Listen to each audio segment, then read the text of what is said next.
இப்போ நீங்க பார்க்க போறது வந்து வீட்லயே பஞ்சர் வந்து எப்படி ஃபிக்ஸ் பண்றோங்கிறது. இப்போ பாருங்க ஃபர்ஸ்ட்டு வந்து சோப் வாட்டர் ஸ்ப்ரே பண்றேன்.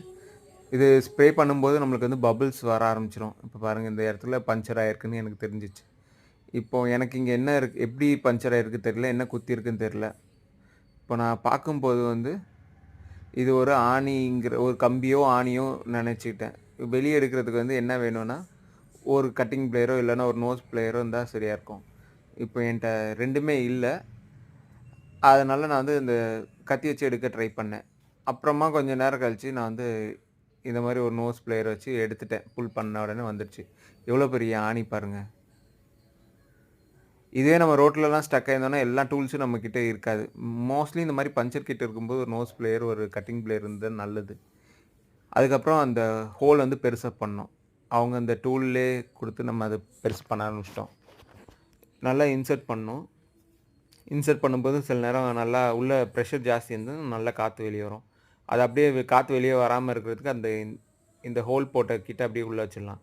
இப்போ வந்து இந்த வந்து டெம்பரரி ஃபிக்ஸ்ன்னு கூட சொல்லலாம். இப்போ எங்கேயும் நிக்காம அப்படியே டிராவல் பண்ணிட்டே இருக்கலாம். இந்த மாரி கிட் இருக்கும்போது. எங்க ஒரு நல்ல கடை இருக்கோ, அங்க யூஸ் பண்ணிக்கலாம். இல்லன்னா அப்படி வீட்ல கூட வந்துட்டு நம்ம யூஸ் பண்ணிக்கலாம். இப்போ பாருங்க. உள்ள இது இன்சர்ட் பண்ணிட்டு, அடுத்தது இந்த ஹோல் போட்டத வெளிய எடுத்துட்டு, இத இன்சர்ட் பண்ணிடணும்.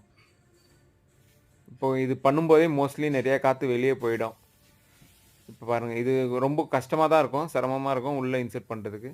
ஆனா இன்சர்ட் பண்ணிரலாம். அப்படியே ஸ்க்ரூ பண்ணி உள்ள போட்டுட்டு, அப்புறம் ஃபுல்லா ஸ்க்ரூ பண்ணி எடுத்துடணும். இப்ப நான் நல்லா உள்ள அமுத்திட்டேன். எவ்வளோ பிரஷர் குடுக்க முடியுமோ குடுத்துட்டேன். உள்ள போட்டாச்சு.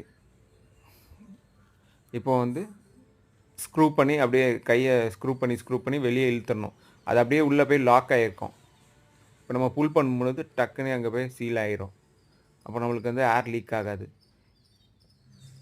இப்போ நான் வந்து டயர் வந்து சென்டர் ஸ்டாண்ட்ல போட்டிருந்தனால எனக்கு வந்து வண்டி புல்லான மாரி இருந்தது. ஆனா நிக்கும்போது கரெக்ட்டா இருக்கும்.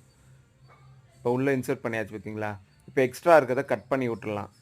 கட் பண்ணி விட்டுட்டு, இப்போ வந்து சோப் வாட்டர் ஸ்ப்ரே பண்ணி பார்க்குறேன். எனக்கு வந்து பஞ்சர் வந்து லாக் ஆயிடுச்சு.